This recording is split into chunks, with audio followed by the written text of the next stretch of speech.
नमस्कार मेरे प्यारे दोस्तों मित्रों, मैं रमेश पारिक आज आपके बीच में लेकर आया हूँ एक रोचक कथा जो खाटू श्याम जी के बारे में है। आपने सुना होगा राजस्थान में एक प्रमुख स्थान है खाटू और उसमें विराजमान खाटू श्याम जी के बारे में आज कथा जानेंगे। आप सब लोग जानते होंगे कि खाटू श्याम जी जो है वो बर्बरीक है और जो जिनका महाभारत के अंदर बर्बरीक का जो वृत्तांत आता है तो उनके बारे में जो संपूर्ण कथा है वो हमें मिलती है स्कंद पुराण के माहेश्वर कुमारिका खंड में। और आज उस कथा का हम जो है श्रवण करेंगे, हम जो है वाचन श्रवण करेंगे।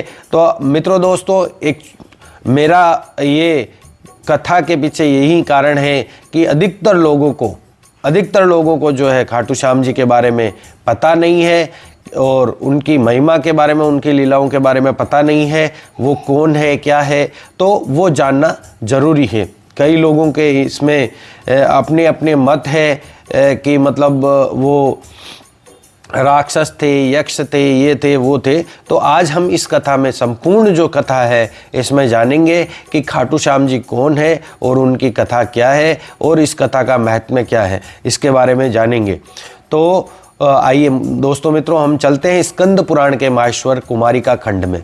तो यहाँ पर जो है सोनक जी सूत जी महाराज से कहते हैं कि आपने गुप्त क्षेत्र के अत्यंत अद्भुत परम पावन अनुपम और हर्षवर्धक महात्म्य का वर्णन किया। यहाँ अब हम ये जानना चाहते हैं कि चांडिल और विजय कौन थे तथा सिद्ध माता की कृपा से उन्होंने कैसे सिद्धि प्राप्त की, ये सब यथारूप से कहिए।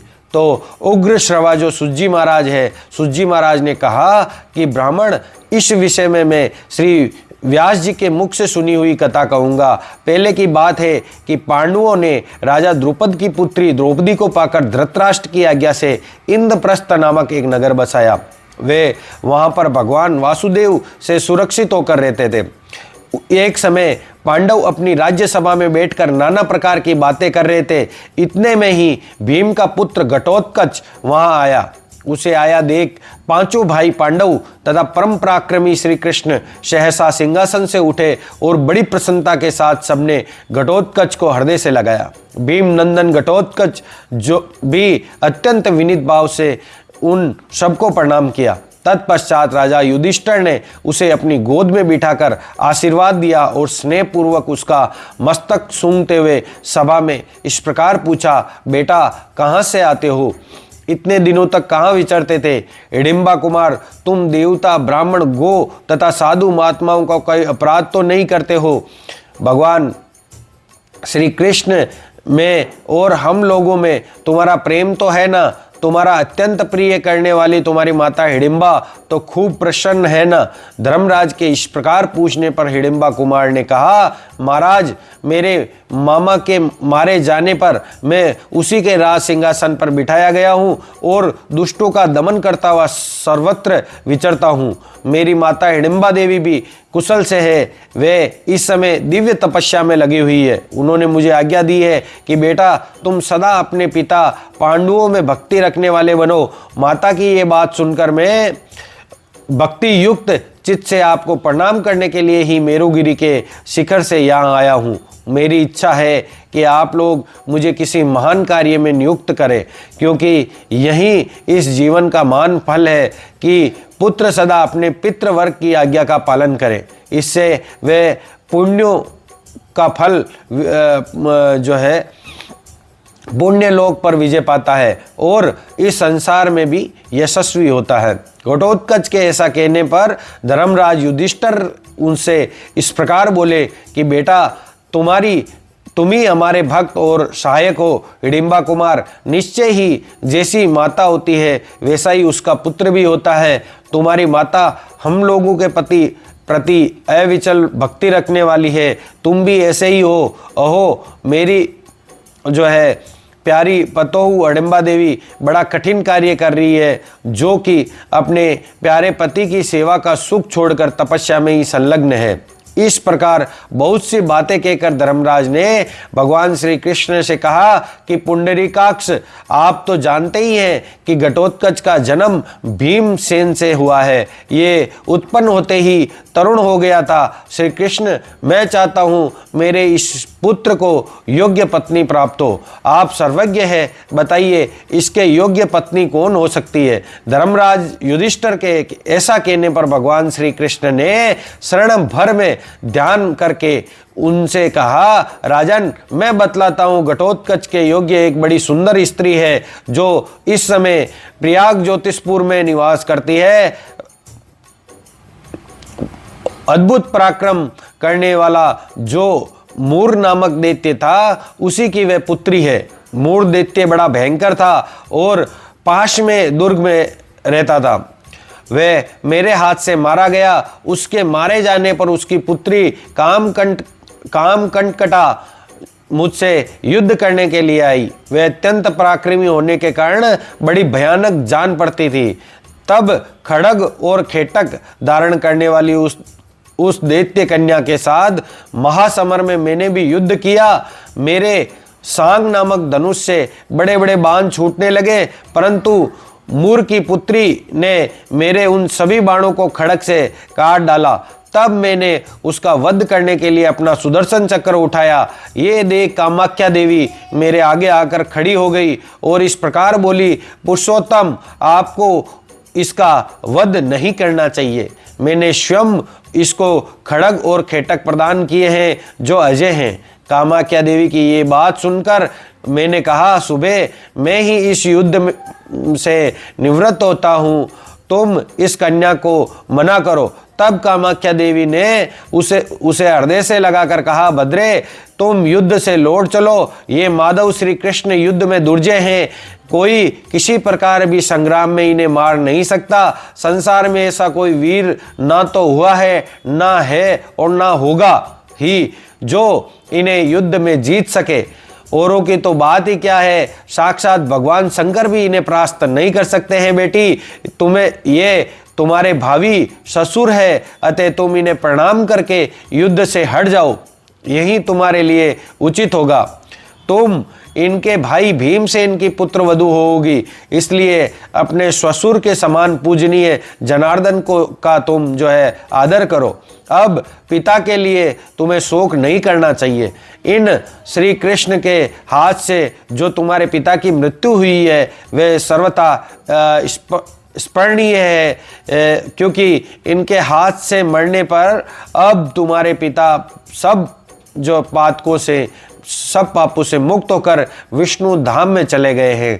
कामाख्या देवी के ऐसा कहने पर कंटकटा ने क्रोध त्याग दिया और विनीत अंगों से मुझे प्रणाम किया। तब मैंने उसे आशीर्वाद देकर कहा, बेटी, तुम भगदत्त से सम्मानित होकर इसी नगर में निवास करो। यहाँ रहती हुई भी तुम वीर हिडिंबा कुमार को पति रूप में प्राप्त करोगी।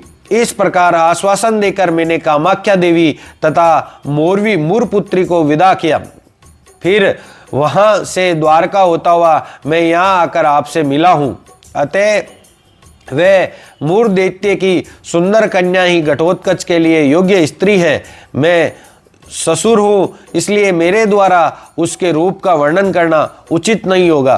साधु पुरुष के लिए ये कदा भी उचित नहीं है कि वे स्त्रियों के रूप सौंदर्य का वर्णन करे। एक बात और सुन लीजिए, उसने प्रतिज्ञा कर रखी है कि जो मुझे किसी प्रश्न पर निरुत्तर करके जीत ले तथा जो मेरे समान ही बलवान हो वही मेरा पति होगा। उसकी ये प्रतिज्ञा सुनकर बहुत से दैत्य तथा राक्षस उसे जीतने के लिए गए, किंतु मोरवी ने उन सबको परास्त करके मार डाला। यदि महापराक्रमी घटोत्कच ऐसी मोरवी को जीतने का उत्साह रखता हो तो वह अवश्य ही इसकी पत्नी होगी।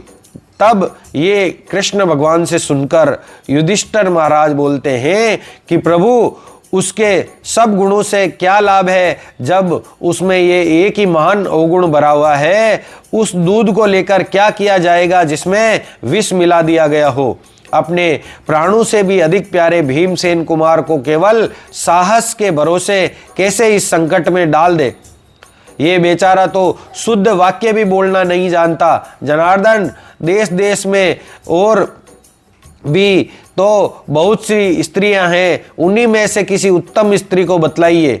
भीमसेन बोलते हैं, भगवान श्री कृष्ण ने जो बात कही है वे अनेक प्रयोजनों को सिद्ध करने वाली है, सत्य और उत्तम है। मेरा विश्वास है कि घटोत्कच शीघ्र ही जो है मोरवी को प्राप्त करेगा।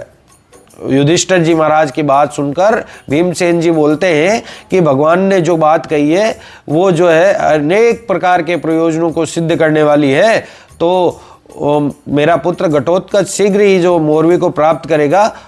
तो अर्जुन बोलते हैं कि कामाख्या देवी ने मोरवी से कहा है, भद्रे, भीमसेन का पुत्र तुम्हारा पाणी ग्रहण करेगा। इस कारण मेरी राय यही है कि घटोत्कच शीघ्र वहां जाए। श्री भगवान बोले, अर्जुन, मुझको तुम्हारी और भीम की बात पसंद है। हिडिंबा कुमार यानी घटोत्कच बोले, हिडिंबा कुमार बोलो तुम्हारी क्या राय है। ये जो है भगवान उनसे पूछते हैं। तब घटोत्कच ने कहा कि पूजनीय पुरुषों के आगे अपने गुणों का वर्णन उचित नहीं है। सूर्य की किरणें और उत्तम गुण व्यवहार में आकर ही प्रकाशित होते हैं। मैं सर्वथा ऐसी चेष्टा करूंगा जिससे मेरे निर्मल पिता पांडव मुझ पुत्र के कारण सत्पुरुषों की सभा में लज्जित ना हो। यो कहकर महाबाहु घटोत्कच ने उन सबको प्रणाम किया और फिर पितरों से विजय का आशीर्वाद पाकर उत्साह संपन्न हो वहां से जाने का विचार किया। उस समय भगवान जनार्दन ने उनकी प्रशंसा करके कहा, बेटा, कथा कहते समय विजय की प्राप्ति कराने वाले मुझ श्री कृष्ण का स्मरण अवश्य कर लेना, जिससे मैं तुम्हारी दुर्भेद बुद्धि को अविलंब बढ़ा दूंगा। ऐसा कहकर श्री कृष्ण ने उसे हृदय से लगाया और आशीर्वाद देकर जो है घटोत्कच को विदा किया। तदंतर हिडिंबा कुमार घटोत्कच, महापराक्रमी घटोत्कच, सूर्याक्ष और बालाख्य और महोदर, इन 3 सेवकों के साथ आकाश मार्ग से चला और दिन बीतते बीतते जो है प्रयाग ज्योतिषपुर में जा पहुंचा। वहां जाने पर घटोत्कच ने प्रयाग ज्योतिषपुर से बाहर एक सोने का सुंदर भवन देखा, जो एक विशाल वाटिका में शोभा पा रहा था। उसकी ऊंचाई 1000 मंजिल की थी।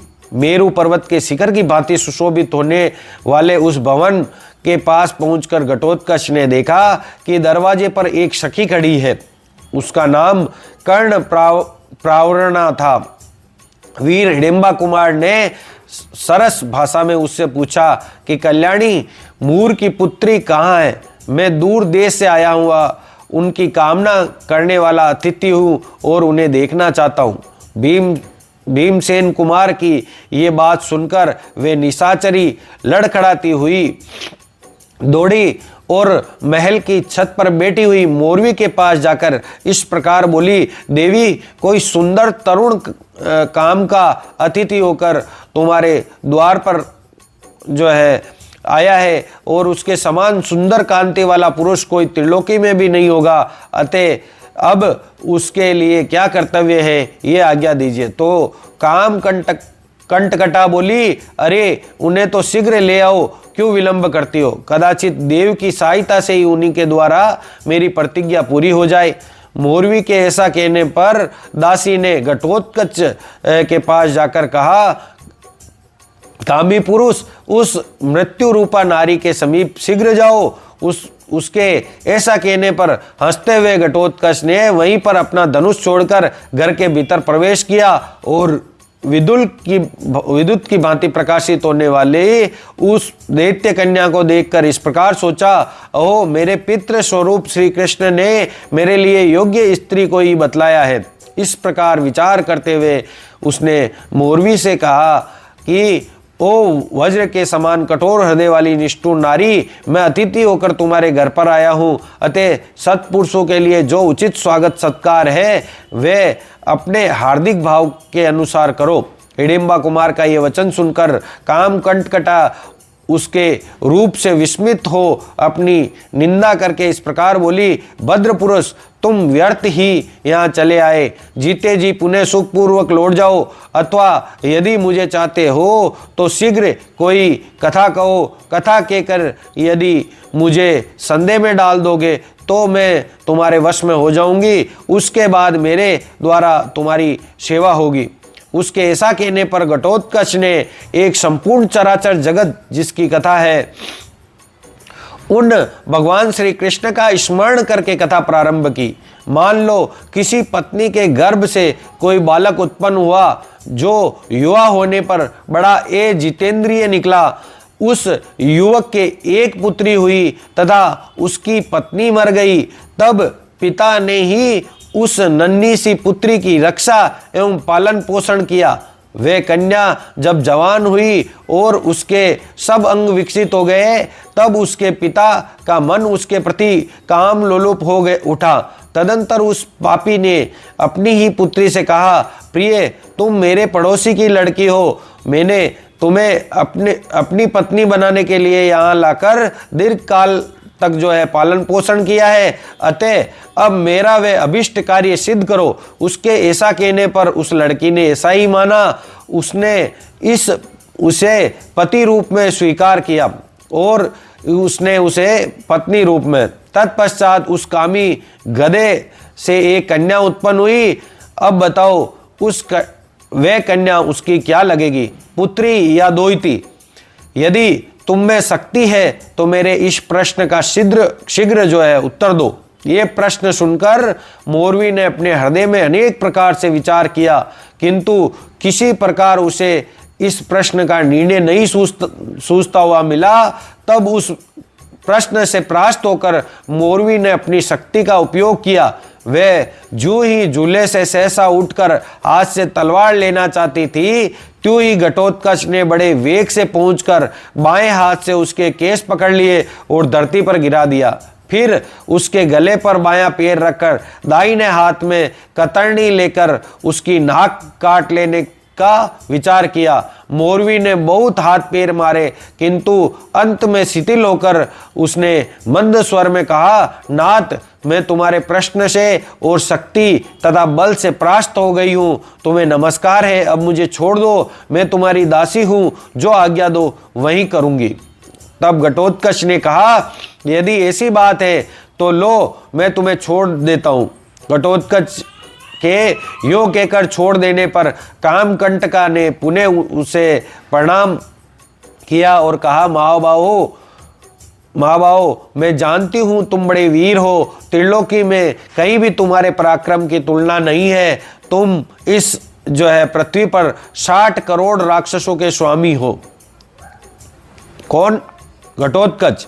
पृथ्वी पर 60 करोड़ राक्षसों के जो स्वामी होते हैं, ये बात मुझे कामाख्या देवी ने बताई थी, वे सब आज याद आ रही है। मैंने अपने सेवकों तथा इस शरीर के साथ ये सारा घर तुम्हारे चरणों में समर्पित कर दिया है। प्राणनाथ, आज्ञा दो, मैं तुम्हारे किस आदेश का पालन करूं?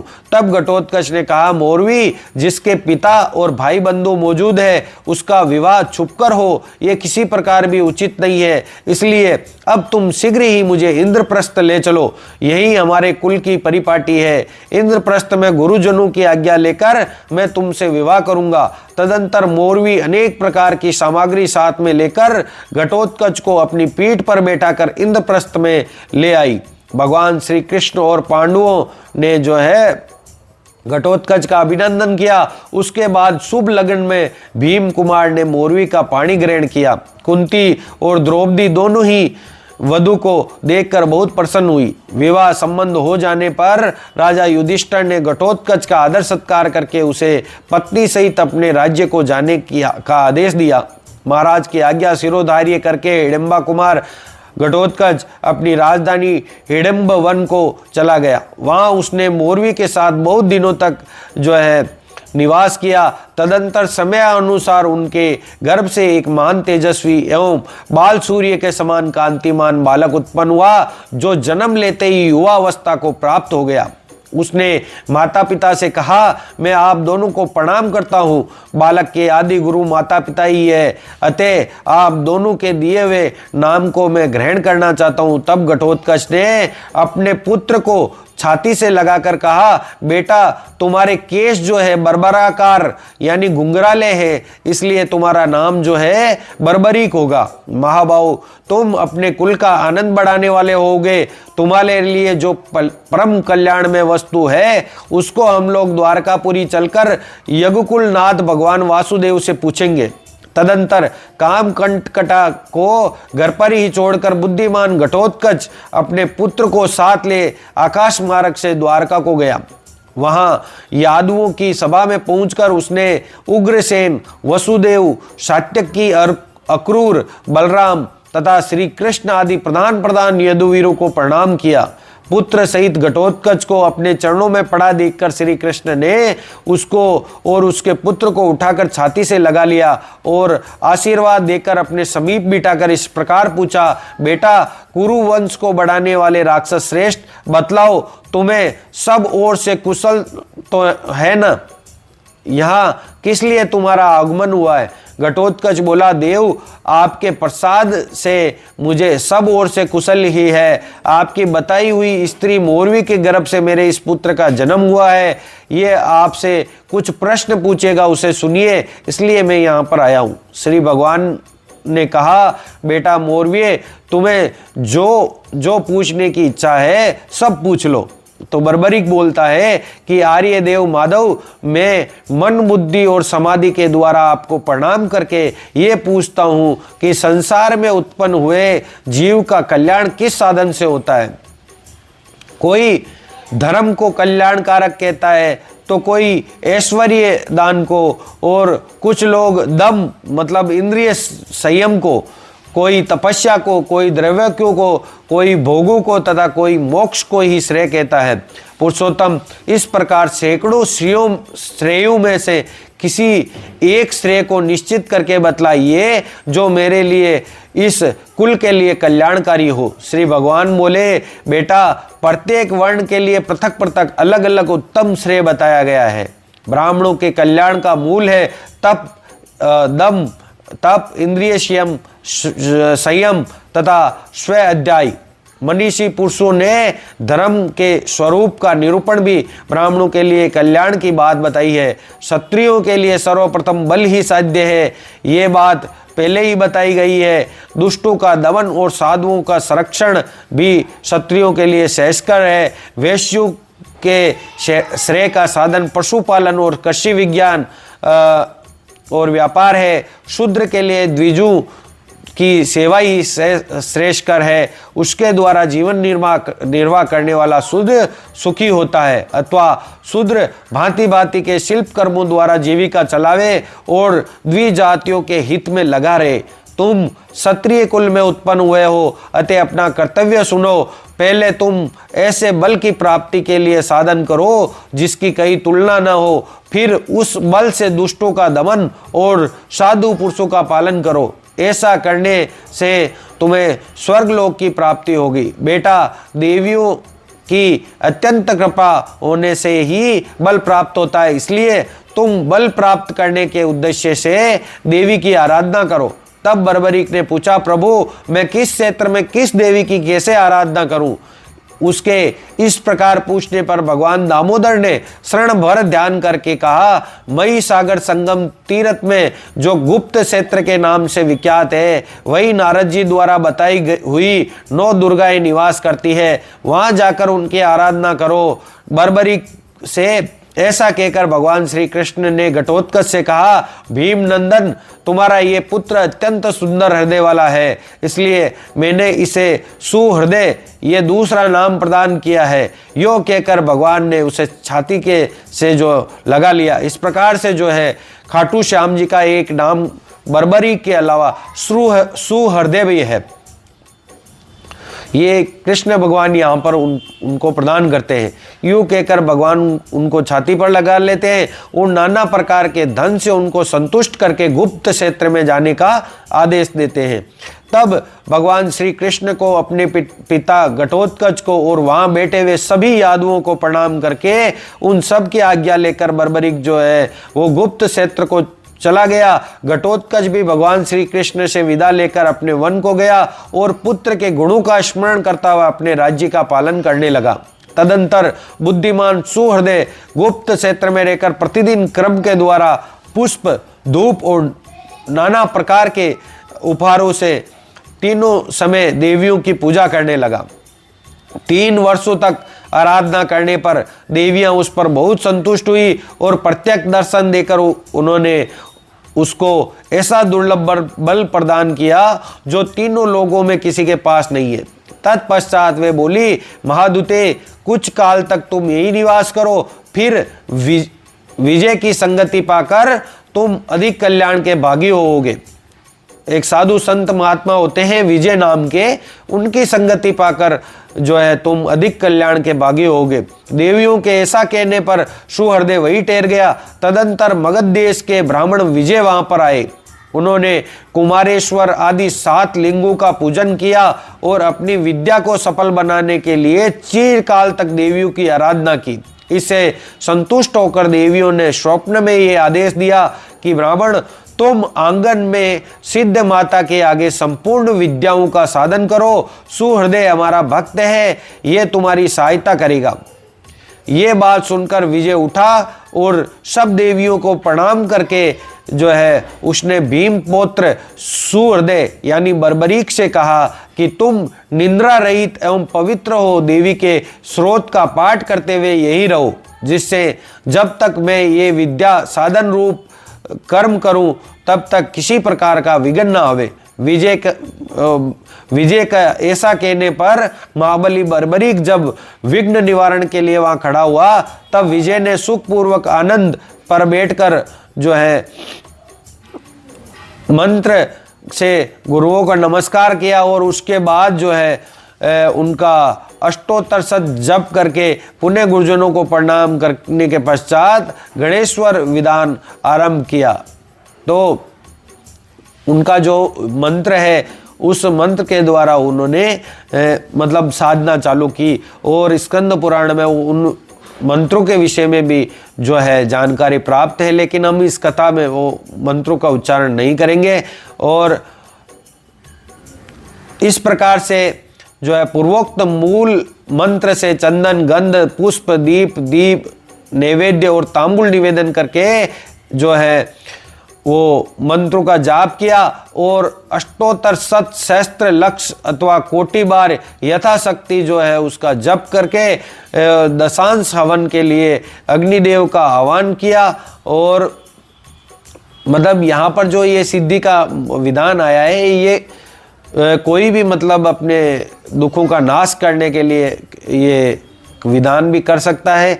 तो आप स्कंद पुराण में इस विधान को जाकर गहराई से उसका अध्ययन करें और इस प्रकार जो है उन्होंने वो यहाँ पर जो है उस मंत्र का जो है आह्वान किया और उसको हम हिंदी स्वरूप में जानने की कोशिश करते हैं। ओम भगवान वासुदेव को नमस्कार है, सहस्त्र मस्तकों वाले भगवान अनंत को नमस्कार है, जो क्षीर समुद्र में शयन करते हैं, शेषनाग का विशाल शरीर जिनकी सैया है, गरुड़ जिनका वाहन है, जो पीताम्बर धारण करते हैं, वासुदेव, संकर्षण, प्रद्युम्न और अनिरुद्ध है, ये चारों व्यू जिनके स्वरूप है, जिन्होंने हे ग्रीव रूप धारण किया है, उन्हीं भगवान विष्णु को नमस्कार है। नरसिंह, वामन, त्रिविक्रम तथा वरदायक राम आपको नमस्कार है। विश्वरूप, बहुरूप, मधुसूदन, महावारा, महापुरुष, वैकुंठ, नारायण, पद्मनाभ, गोविंद, दामोदर, ऋषिकेश, समस्त असुरों का संहार करने वाले, समस्त प्राणियों को अपने वश में रखने वाले, सब दुखों का नाश करने वाले, संपूर्ण विपत्तियों का भंजन करने वाले, सब नागों का मान मर्दन करने वाले, सर्वदेव महेश्वर, आप सबका बंधन छुड़ाने वाले, सब शत्रुओं का संहार करने वाले, समस्त ज्वरों का नाश वास करने वाले, संपूर्ण ग्रहों का निवारण तथा सब पापों का समन करने वाले भक्त जन आनंददायक जनार्दन, आपको नमस्कार है। आपके लिए सुंदर भविष्य का भाग समर्पित है। इस प्रकार से जो है वो मंत्र का सिद्धि किया जाता है। जो साधक इस पराजिता वैष्णवी महाविद्या का जप, पाठ, श्रवण, स्मरण, धारण और कीर्तन करता है, उसे वायु, अग्नि, वज्र, पत्थर, बिजली और वर्षा का भय नहीं रहता है। इसके लिए समुद्र से, ग्रहों से और चारों से भी भय नहीं रहता है। इस प्रकार जो है विजय ने संयमशील होकर मन, बुद्धि और समाधि के द्वारा इस अपराजिता वैष्णवी महाविद्या का साधन आरंभ किया। जो बिना साधन के ही प्रतिदिन इस विद्या का पाठ करता है, उसके भी समस्त विघ्न नष्ट हो जाते हैं। विजय साधन में लगे थे। उस समय रात्रि के पहले पैर में एक राक्षसी ने विघ्न उत्पन्न किया, किंतु बर्बरीक ने उस राक्षसी को भगा दिया। तत्पश्चात आधी रात में दूसरा विघ्न उत्पन्न हुआ, बर्बरीक ने उसका भी निवारण कर दिया। तदंतर रेपलेंद्र नाम का एक दानव विजय की ओर दौड़ा। उसका शरीर 1 योजन लंबा था, उसके मस्तक और उदर सोसो थे। वे अपने मुखों से अग्नि की बड़ी भारी ज्वाला उगला हुआ आ रहा था। उसे दौड़कर आते देख महाबली बर्बरीक भी उसकी ओर वेग से आगे बढ़ा। दोनों ने बहुत देर तक स्थिरता पूर्वक युद्ध करते रहे। फिर बर्बरीक ने उसे भूमि पर गिराकर खूब रगड़ा और तब तक नहीं छोड़ा जब तक उसके प्राण नहीं निकल गए हो। मरने पर उसने अग्निकोण में ही मई सागर संगम के तट पर फेंक दिया। इस प्रकार उसका वध करके वीर बर्बरीक पुनः विजय की रक्षा के लिए खड़ा हो गया। तत्पश्चात तीसरे पैर में पश्चिम दिशा की ओर से आते हुए राक्षसी आई, एक जो पर्वताकार दिखाई दे रही थी। वे जो बड़े जोर जोर से गर्जना करती और अपने पैरों की धमक से पृथ्वी को कंपाती हुई चलती थी। उसका नाम दुहगुहा था। उसे आती देख सूर्य और अग्नि के समान तेजस्वी बर्बरीक बड़े वेग से उसके समीप पहुंचा। उसने हंसते हुए मार्ग रोक लिया और मुक्के से मारकर राक्षसी को धरती पर गिरा दिया। उसके बाद गला दबाकर उसको मार डाला। उसे मारकर बर्बरीक पुनः रक्षा के लिए वहां पर खड़े हो गए। तदंतर चौथे पैर में एक अद्भुत नकली सन्यासी मूढ़ बुढ़ाए दिगंबर वेश में वहां आया। उसने बड़ा भारी व्रती होने का ढोंग रच रखा था। उसने आते ही कहा, हाय हाय, अरे भाई, ये तो बड़े कष्ट की बात है। अहिंसा ही परम धर्म है। तूने ये आग क्यों जला रखी है? आग में हवन करते समय सूक्ष्म जीवों का बड़ा भारी वध हो रहा है। उसकी ये बात सुनकर बर्बरीक ने हंसते हुए कहा, अग्नि में आहुति देने पर सब देवताओं की तृप्ति होती है। दुर्बुद्धि पापी, तू झूठ बोलता है, इसलिए दंड का पात्र है। यूं कहकर बर्बरीक ने सहसा उसके पास जाकर खड़ा हो गया और मुक्के से मार मार कर उसके सारे दांत गिरा दिए। वास्तव में वे एक दैत्य था। क्षण भर में सचेत होने पर वे बर्बरीक के भय से भागा और एक गुफा के बिल में समा गया। बर्बरीक ने क्रोध में भरकर बड़े वेग से उसका पीछा किया, किंतु वे दैत्य वायु के समान वेग से दौड़ता पाताल में समा गया। 60 योजन विस्तृत बहुप्रभा नाम की नगरी में वे निवास करता था।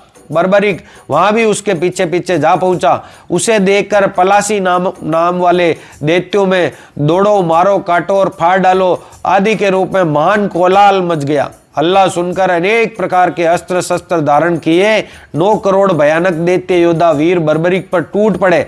इस प्रकार करोड़ों दैत्यों को देखकर घटोत्कच का पुत्र क्रोध से जल उठा। उसने किन्हीं को पैरों से, किन्हीं को भुजदंडों से और किन्हीं को छाती के धक्के से मार मार कर क्षण भर में यमलोक पहुंचा दिया। दैत्यों के मारे जाने पर वसुकी आदि नाग वहां आए और नाना प्रकार के प्रिय वचनों द्वारा सुहृदय की स्तुति करते हुए बोले, भेमी नंदन, आपने नागों का बड़ा भारी उपकार किया, क्योंकि आपके द्वारा ये पलासी नामक दैत्य अपने सेवकों सहित मारा गया। वीर, इस दुरात्मा ने अपने सेवकों की सहायता से भांति भांति के उपाय करके हम लोगों को पीड़ा दी और पाताल से भी नीचे कर दिया था। आज आप हम नागों से कोई मनोवांछित वर मांगिए, हम सब आप पर प्रसन्न होकर वर देने को उत्सुक है। बर्बरीक बोला, नागगण, यदि मुझे वर देना ही है तो मैं यही मांगता हूं कि विजय सब प्रकार के विघ्नों से मुक्त होकर सिद्धि प्राप्त कर ले। तब नागों ने प्रसन्न होकर कहा, बहुत अच्छा, ऐसा ही होगा। बर्बरीक नागों को वे दैत्यपुरी लेकर उनके द्वारा सम्मानित होकर वहां से लौटा। बिल के मनोहर मार्ग से लौटते समय उसने देखा कि कल्प वृक्ष के नीचे एक सर्वरत्न में लिंग विराजमान है। उसका महान प्रकाश सब ओर फैल रहा है तथा बहुत सी नाग कन्याएं उसका पूजन कर रही है। यह सब देखकर बर्बरीक को बड़ा विस्मय हुआ। उसने नाग कन्याओं से पूछा, सूर्य और अग्नि के समान तेजस्वी इस शिवलिंग की किसने स्थापना की है तथा इस शिवलिंग के चारों दिशाओं की ओर जो ये मार्ग है इनका भी परिचय दो। वीर बर्बरीक का ये वचन सुनकर नाग कन्याओं ने संकुचाते हुए कहा, संपूर्ण नागों के राजा महात्मा शेष ने तपस्या करके यहाँ इस महालिंग की स्थापना की है। इसके दर्शन, स्पर्श, ध्यान और पूजन से ये सब सिद्धियों को देने वाला है। इस लिंग से पूर्व दिशा की ओर जाने वाला ये मार्ग भूलोक में श्री पर्वत तक चला गया है। नागलोक सुविधा पूर्वक वहां तक पहुंच सके, इसके लिए इलापत्र नाग ने इस मार्ग का निर्माण किया है। दक्षिण से जाने वाला ये मार्ग पृथ्वी पर सुपारक क्षेत्र में पहुंचता है। इसे कंकोटक नाग ने वहां जाने के लिए बनवाया है। पश्चिम का ये मार्ग अतिशय प्रकाशमान प्रभास तीर्थ को जाता है। इसे एरावत ने नागों की यात्रा के लिए बनाया है। इसी प्रकार उत्तर से होकर निकला हुआ ये मार्ग पृथ्वी पर कुरुक्षेत्र में जाता है। महात्मा तक्षक ने वहां जाने के लिए ये मार्ग तैयार किया है। लिंग से ऊपर की ओर जो मार्ग जाता है, जिससे जाने के लिए आप खड़े हैं, ये गुप्त क्षेत्र में सिद्धलिंग के पास जाता है। ये मार्ग स्वामी स्कंद ने अपनी शक्ति के प्रहार से बनाया है। वीर, ये सब बातें हमने बता दी है। अब आप हमारा निवेदन सुनिए।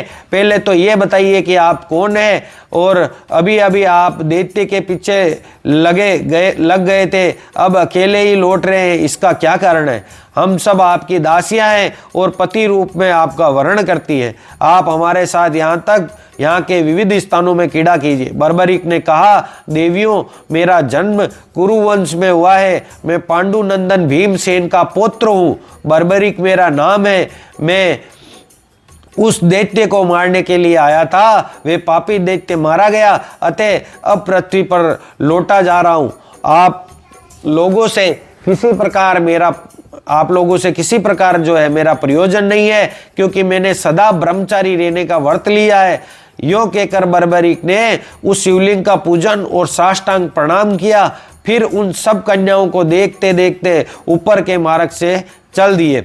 बिल से बाहर आकर उसने पूर्व दिशा के मुख को प्रकाश युक्त देखा। फिर बड़े हर्ष के साथ वहां वे विजय से मिला। उस समय तक विजय अपना सब कार्य पूर्ण कर चुके थे। उन्होंने बर्बरीक से कहा, वीरेंद्र, तुम्हारे प्रसाद से मैंने अनुपम सिद्धि प्राप्त की है। तुम दीर्घ काल तक जियो, आनंद करो, दान दो और विजयी बनो। इसलिए साधु पुरुष साधुओं का ही संग करना चाहते हैं, क्योंकि सत्पुरुषों का संग सब दोषों को दूर करने की दवा है। मेरे होम कुंड में सिंदूर के समान लाल रंग का सात्विक एवं अत्यंत पवित्र भस्म है।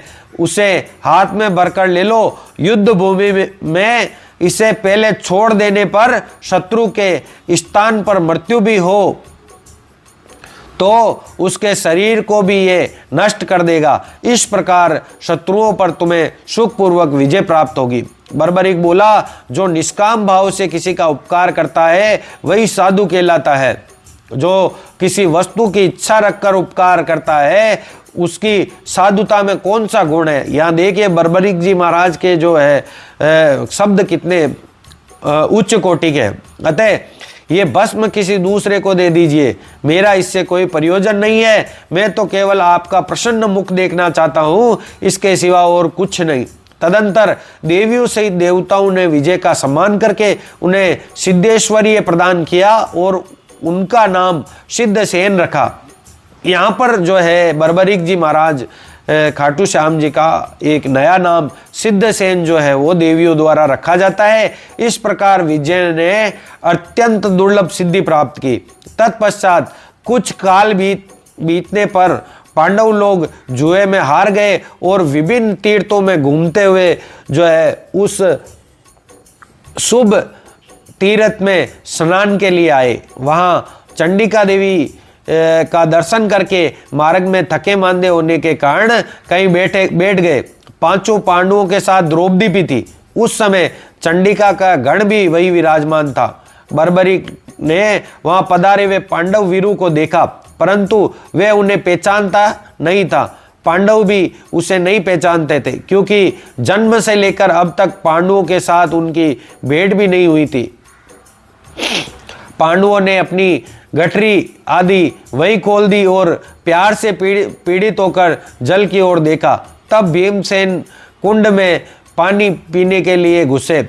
उस समय युधिष्ठिर ने उनसे कहा, भीमसेन तुम कुंड से पानी निकालकर बाहरी हाथ पैर धो लो, उसके बाद जल पीना, अन्यथा तुम्हें बड़ा दोष लगेगा। तो भीमसेन के नेत्र प्यास से व्याकुल हो रहे थे। उन्होंने युधिष्ठिर जी महाराज की बात बिना सुने ही जल पीने की इच्छा से कुंड में प्रवेश किया। जब जल देखकर उन्होंने वहीं पीने का निश्चय किया और शुद्धि के लिए मुख, दोनों हाथ और दोनों पैर धो लिए। भीमसेन जब इस प्रकार से पैर धो रहे थे, उस समय सुहृदय यानी बर्बरीक जी महाराज ने ऊपर से ये सत्य वचन कहा, ओ दुर्मते तुम ये क्या कह रहे हो? तुम्हारा विचार तो बड़ा ही पापपूर्ण है। ओ तुम देवी के कुंड में हाथ और पैर और मुंह धो रहे हो। मैं देवी को सदा इसी जल से स्नान कराता हूँ। मल से दूषित जल को तो मनुष्य भी नहीं छूते हैं, फिर देवता उसका स्पर्श कैसे कर सकते हैं? जब तुम इतने बड़े मूर्ख हो तब तीर्थों में क्यों घूम रहे हो? भीमसेन ने कहा, क्रूर राक्षस दम, तू क्यों ऐसी कठोर बातें कहता है? जल का दूसरा उपयोग ही क्या है? वे प्राणियों के भोग के लिए ही तो होता है। बड़े बड़े मुनीश्वरों ने भी तो तीर्थों में स्नान करने का विधान किया है। अंगों को धोना ही तो स्नान कहा गया है।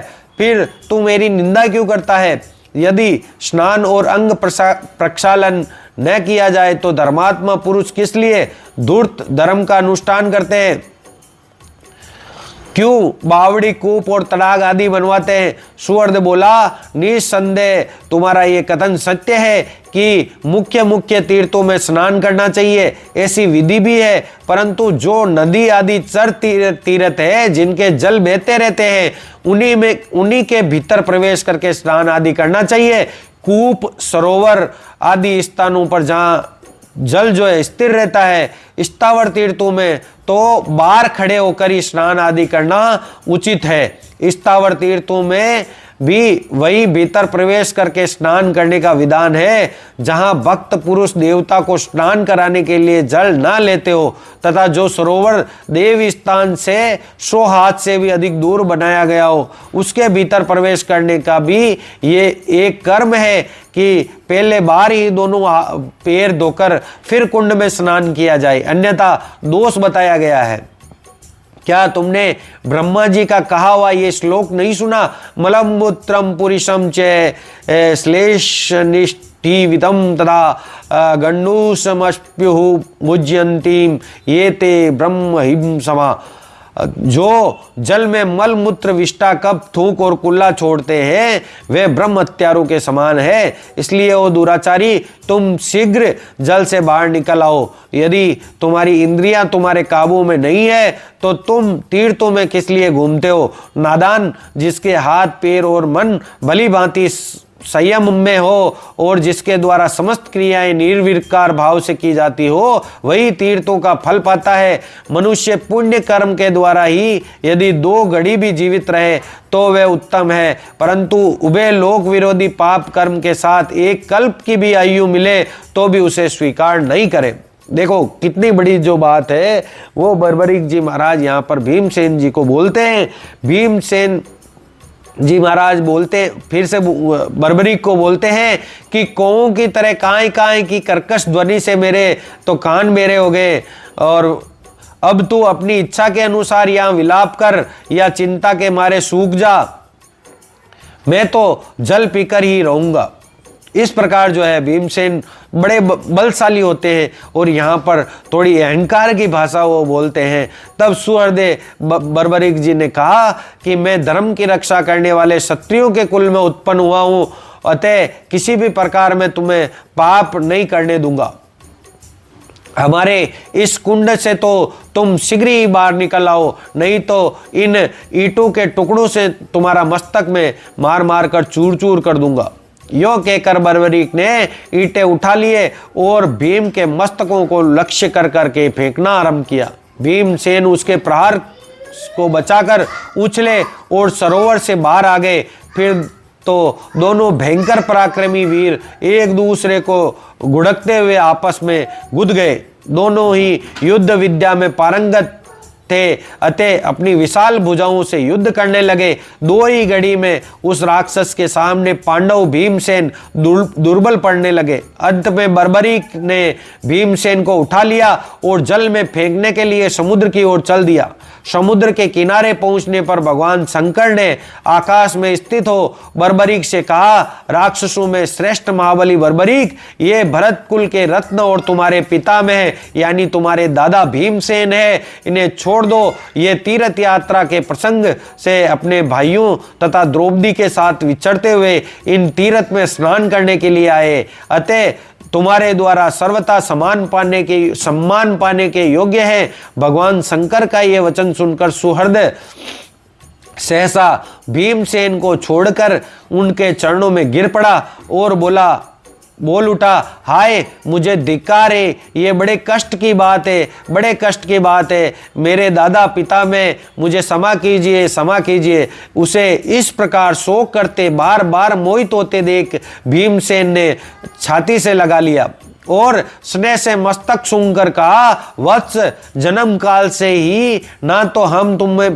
पहचानते हैं ना तुम हमको पहचानते हो। केवल घटोत्कच तथा भगवान श्री कृष्ण ने ये सुन रखा है कि तुम इसी तीर्थ में निवास करते हो, किंतु ये सब बात भी हम भूल गए थे, क्योंकि जो लोग अनेक प्रकार के दुखों से दुखी और मोहित होते हैं उनकी सारी स्मरण शक्ति जो है, याददाश्त जो है वो नष्ट हो जाती है। अतः हम पर जो ये दुख आया है वह सब काल की प्रेरणा से प्राप्त हुआ है। बेटा तुम शोक ना करो, तुम्हारा इसमें तनिक भी दोष नहीं है, क्योंकि कुमार्ग पर चलने वाला कोई भी क्यों ना हो क्षत्रिय के लिए दंडनीय ही है। साधु क्षत्रिय को उचित है कि यदि कुमार्ग पर चले तो भी अपनी आत्मा को भी दंड दे। फिर पिता माता सुहृद भ्राता और पुत्र आदि के लिए तो कहना ही क्या है। मुझे आज बड़ा हर्ष प्राप्त हुआ है। मैं और मेरे पूर्वज धन्य है जिनका पुत्र ऐसा धर्मज्ञ और धर्म पालक है। तुम वर पाने के योग्य हो, मेरा तथा दूसरे सत्पुरुषों के द्वारा प्रशंसा पाने के अधिकारी हो, अतः ये शोक छोड़कर तुम्हें स्वस्थ हो जाना चाहिए। बर्बरीक बोला, पिता मैं पापी हूँ, ब्रह्म हत्यारे से भी अधिक घृणा का पात्र हूँ, प्रशंसा के योग्य तो कदापि नहीं हूँ प्रभु। ना तो आप मेरी ओर देखें और ना मेरा स्पर्श करें। ब्राह्मण लोग सभी पापों का प्रायश्चित बतलाते हैं, परंतु जो माता पिता का भक्त नहीं है उसके उद्धार का कोई उपाय नहीं है इस संसार में। अतः जिस शरीर से मैंने दादाजी को पितामह को पीड़ा पहुंचाई है, उस अपने शरीर को आज ही मैं मई सागर के संगम पर त्याग दूंगा, जिससे अन्य जन्मों में भी ऐसा ना हो। इस प्रकार का जो है पातकी में नहीं हो जाऊं।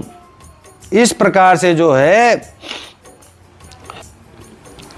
और उनको बड़ा दुख महसूस होता है कि उन्होंने अपने दादा पिता में यानी भीमसेन जी को बड़ा दुख पहुंचाया है, बड़ी पीड़ा पहुंचाई है, तो मैं कोई बड़ा पापी नहीं हो जाऊं, यूं कहकर बलवान बर्बरीक उछल कर समुद्र के भीतर चला जाते हैं। समुद्र भी ये सोचकर कांप उठते हैं कि मैं कैसे इसका वध करूं। तदंतर सिद्धांबिका तथा चारों दिशाओं की देवियां रुद्र के साथ वहां आई और उनको हृदय से लगाकर बोली, वीरेंद्र, अनजान में ही किए हुए पाप से दोष नहीं लगता है, ये बात शास्त्रों में बताई गई है।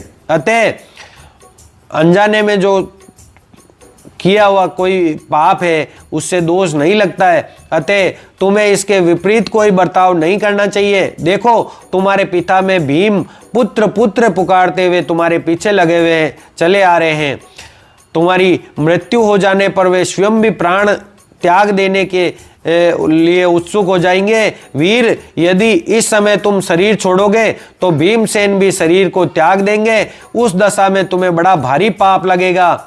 अतः महामते, तुम ऐसा जानकर अपने शरीर को धारण करो। थोड़े ही समय में देवकी नंदन श्री कृष्ण के हाथ से तुम्हारे शरीर का नाश होगा, ऐसा बताया गया है। वत्स, वे साक्षात भगवान विष्णु है और उनके हाथ से शरीर का नाश होना बड़ा उत्तम मुक्तिदायक है। इसलिए तुम उस समय की प्रतीक्षा करो और हमारी बात मानो। देवियों के ऐसा कहने पर बर्बरीक उदास मन से लौट आया। बर्बरीक चंडिका के कार्य की सिद्धि के लिए बड़ा भारी युद्ध करेगा, इसलिए संसार में चंडिल नाम से प्रसिद्ध और समस्त विश्व के लिए पूजनीय होगा।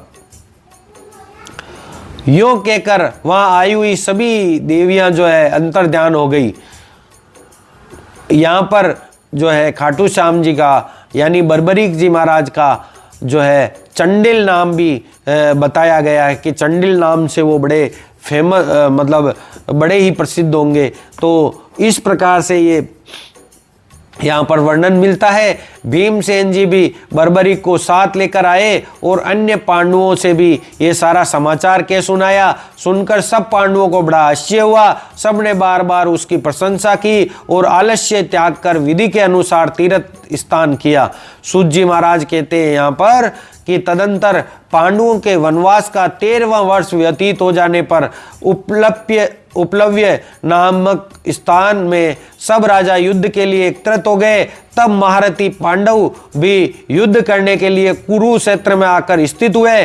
दुर्योधन आदि कौरव भी वहां पहले से ही टिके हुए थे। उस समय भीष्म जी ने रथियों और अरथियों की गणना की थी। उसका सब समाचार गुप्तचरों के द्वारा सुनकर राजा युधिष्ठिर ने अपने पक्ष के राजाओं के बीच में भगवान श्री कृष्ण से कहा कि देवकी नंदन, पिता में भीष्म ने रथियों और अरथियों का वर्णन किया, यानी रथ जो रथ के साथ है और जो रथ के बिना है उनका वर्णन किया है। उसे सुनकर दुर्योधन ने अपने पक्ष के महारथियों से पूछा कि कौन वीर कितने समय में सेना सहित पांडवों का वध कर सकता है। इसके उत्तर में पिता में भीष्म तथा कृपाचार्य ने 1 मास में हम सबको मारने की प्रतिज्ञा की है। द्रोणाचार्य ने 15 दिनों में, अश्वत्थामा ने 10 दिन में तथा सदा मुझे भयभीत करने वाले कर्ण ने 6 दिन में सेना सहित पांडवों को मारने की घोषणा की है। अतः यही प्रश्न मैं अपने पक्ष के महारथियों के सामने रखता हूं कि कौन कितने समय में सेना सहित कौरवों को मार सकता है। ये कार्य पहले कौरवों ने चालू किया था कि ये वो सब लोग अपना अपना बल पराक्रम बता रहे थे कि कौन कितने समय में मार सकता है। तो पांडवों ने भी पूछा, पांडवों के राजा जो है महाराज युधिष्ठिर, उन्होंने भी पूछा। तो महाराज युधिष्ठिर का ये वचन सुनकर अर्जुन बोले, महाराज भीष्म आदि महारथियों ने जो प्रतिज्ञा या घोषणा की है वे सर्वथा असंगत है, क्योंकि विजय और पराजय में पहले से किया हुआ निश्चय झूठा होता है। आपके पक्ष में भी जो वीर राजा है वे युद्ध के लिए कमर कसकर रणभूमि में डटे हुए। देखिए, ये नरश्रेष्ठ काल के समान दुर्गस है। द्रुपद, विराट, केके, सहदेव, सात्यकी, दुर्जय वीर, चेकितान, धृष्टद्युम्न पुत्र सहित महापराक्रमी घटोत्कच, महार धनुर्धर भीमसेन आदि तथा कभी किसी से परास्त न होने वाले भगवान श्री कृष्ण, ये सब आपके पक्ष में है। मैं तो समझता हूँ इनमें से एक एक वीर सारी कौरव सेना का संहार कर सकता है। इनके डर से कौरव इस प्रकार भागेंगे जैसे सिंह से डरे हुए मृग। बूढ़े भीष्म से, बूढ़े बाबा द्रोण और कृप से तथा अश्वत्थामा से अपने को क्या भय है? अथवा यदि चित्त की शांति के लिए आप जानना भी चाहते हैं तो मेरी बात सुनिए। मैं अकेला ही युद्ध में सेना सहित समस्त कौरवों को एक दिन में नष्ट कर सकता हूँ। तो अर्जुन की ये बात सुनकर घटोत्कच के पुत्र ने हंसते हुए कहा, महात्मा अर्जुन ने जो प्रतिज्ञा की है वे मुझसे सही नहीं जा रही है, क्योंकि इनके द्वारा दूसरे वीरों पर महान आक्षेप हो रहा है। अतः अर्जुन और श्री कृष्ण सहित आप सब लोग चुपचाप खड़े रहे। मैं एक ही मुहूर्त यानी 48 मिनट, एक मुहूर्त में 48 मिनट होता है, तो एक ही मुहूर्त में मैं भीष्म आदि सबको यमलोक पहुंचा दूंगा। यानी 48 मिनट में ही सारा युद्ध जो है खत्म कर दूंगा। मेरे भयंकर धनुष को इन दोनों अक्षय तुणीरों को तथा भगवती सिद्धिंबिका के दिए हुए इस खड़क को भी आप लोग देखें। भाई मेरे पास भी शक्ति है, इस शक्ति को भी आप लोग देखें। ऐसी दिव्य वस्तुएं मेरे पास है, तभी मैं इस प्रकार सबको जीतने की बात कहता हूं।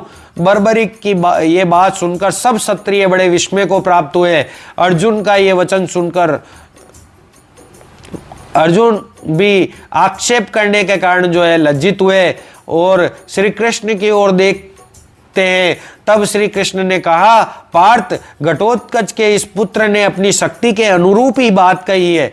इसके विषय में बड़ी अद्भुत बातें सुनी जाती है। पूर्व काल में इसने पाताल में जाकर 9 करोड़ पलाशी नामक दैत्यों को क्षण भर में मौत के घाट उतार दिया था। तत्पश्चात याज्ञवेंद्र श्री कृष्ण ने घटोत्कच के पुत्र से कहा, वत्स, भीष्म, द्रोण, कृप, अश्वत्थामा, कर्ण और दुर्योधन आदि महारथियों के द्वारा सुरक्षित कौरव सेना को जिस पर विजय पाना महादेव जी के लिए भी कठिन है, तुम इतना शीघ्र कैसे मार सकते हो? तुम्हारे पास ऐसा कौन सा उपाय है? समस्त प्राणियों के अधीश्वर भगवान वासुदेव के इस प्रकार पूछने पर सिंह के समान वक्ष स्थल, पर्वताकार शरीर तथा अतुलनीय बल से संपन्न एवं नाना प्रकार के आभूषणों से विभूषित बर्बरीक ने तुरंत ही धनुष चढ़ाया और उस पर बाण जो है संधान किया।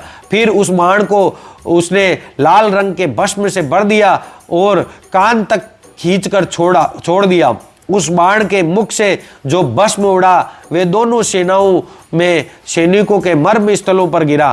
केवल 5 पांडव, कृपाचार्य और अश्वत्थामा के शरीर से उसका स्पर्श नहीं हुआ। ये कर्म करके बर्बरीक ने पुनः सब लोगों से कहा, आप लोगों ने देखा, इस क्रिया के द्वारा मैंने मरने वाले वीरों का मर्म स्थान का निरीक्षण किया है। अब उन्हीं मर्म स्थानों में देवी के दिए हुए तीक्ष्ण और अमोघ बाण मारूंगा, जिससे ये सभी योद्धा क्षण भर में मृत्यु को प्राप्त हो जाएंगे। आप सब लोगों को अपने अपने धर्म की सौगंध है, कदापि शस्त्र ग्रहण न करें। मैं 2 ही घड़ी में इन सब शत्रुओं को तीखे बाणों से मार गिराऊंगा। यह सुनकर युधिष्ठिर आदि के चित्त में बड़ा विस्मय हुआ। वे सब लोग बर्बरीक को साधुवाद देने लगे, जिससे महान कोलाहल छा गया। बर्बरीक ने जो ही उपयुक्त बात कही त्यों ही श्री कृष्ण ने कुपित होकर मतलब जो है अपने तीखे चक्र से बर्बरीक का मस्तक काट गिराया। ये देख सबको बड़ा आश्चर्य हुआ। सब एक दूसरे से कहने लगे कि हो ये क्या हुआ? घटोत्कच का पुत्र कैसे मारा गया? पांडव भी सब राजाओं के साथ आंसू बहाने लगे। घटोत्कच तो हा पुत्र कहता हुआ शोक से मूर्छित हो गिर पड़ा। इसी समय सिद्धिंबिका आदि 14 देवियां वहां पहुंची।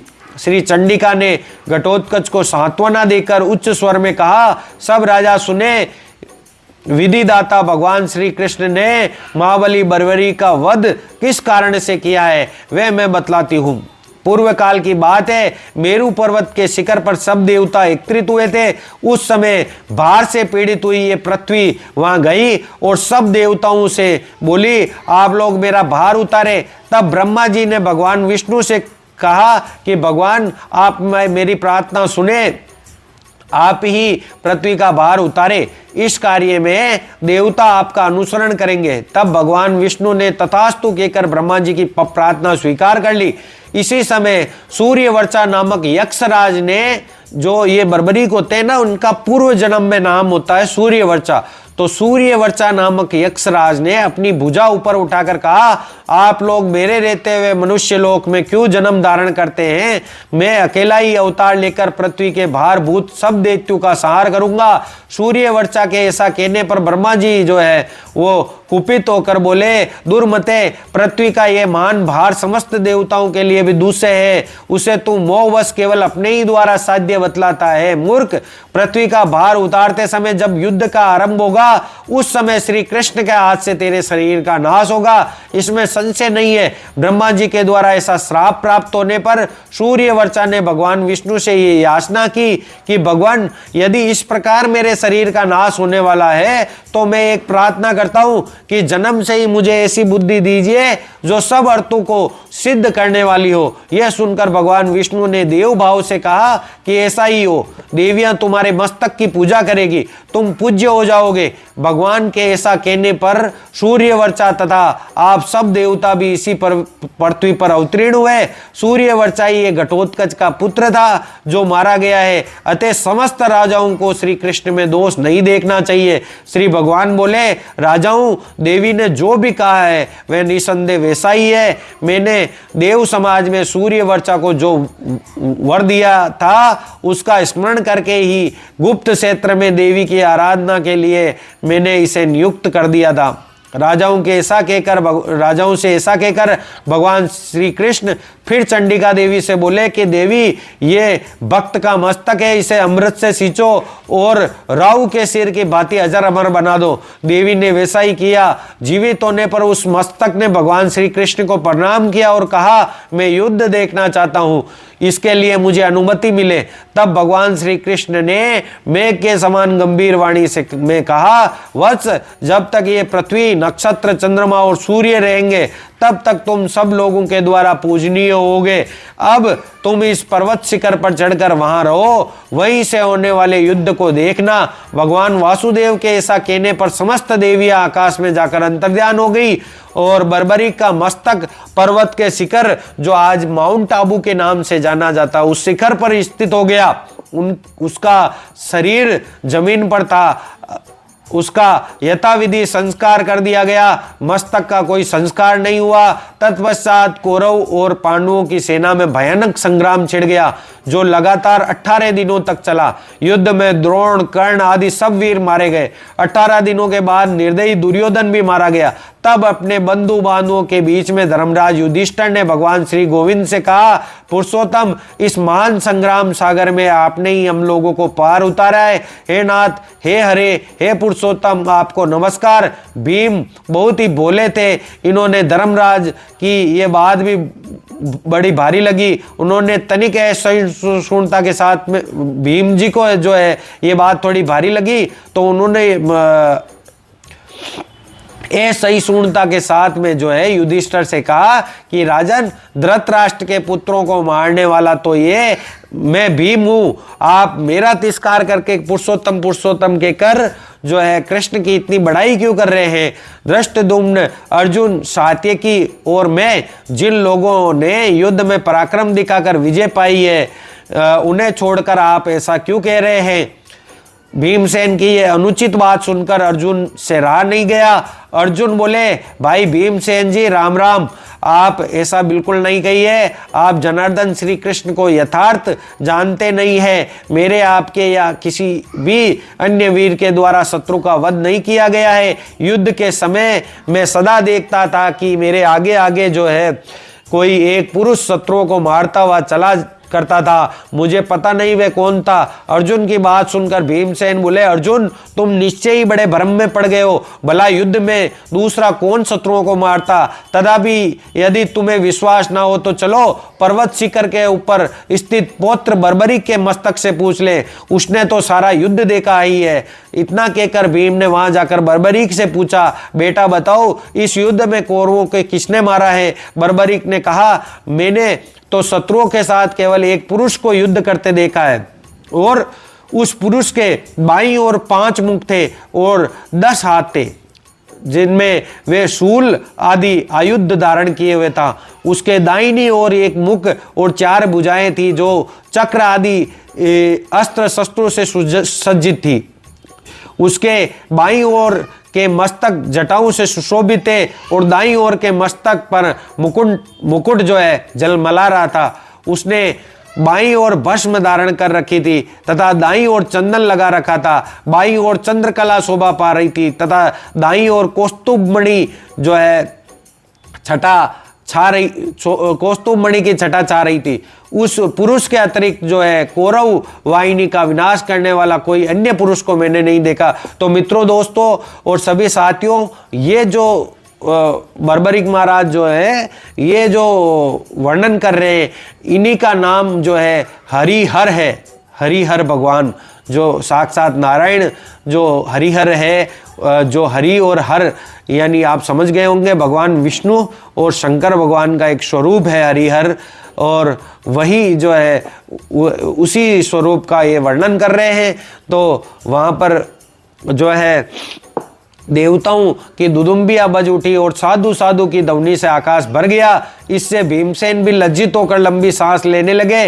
तदनंतर भीमसेन ने तन मन वचन से भगवान श्री कृष्ण को प्रणाम करके कहा कि केशव, मैंने जन्म से लेकर अब तक जितने भी अपराध किए हुए उन सब के लिए मुझे क्षमा करो। हे पुरुषोत्तम, हे नाथ, मैं मूर्ख हूँ, तुम मेरे लिए प्रसन्न हो। भगवान ने हंसकर कहा, अच्छी बात है, सब क्षमा किए। तदंतर भीम को साथ लेकर भगवान श्री कृष्ण ने बर्बरी के समीप जाकर कहा, तुमको इस क्षेत्र का त्याग नहीं करना चाहिए। हम लोगों से भी जो भी अपराध हो गए हो उन्हें क्षमा करना।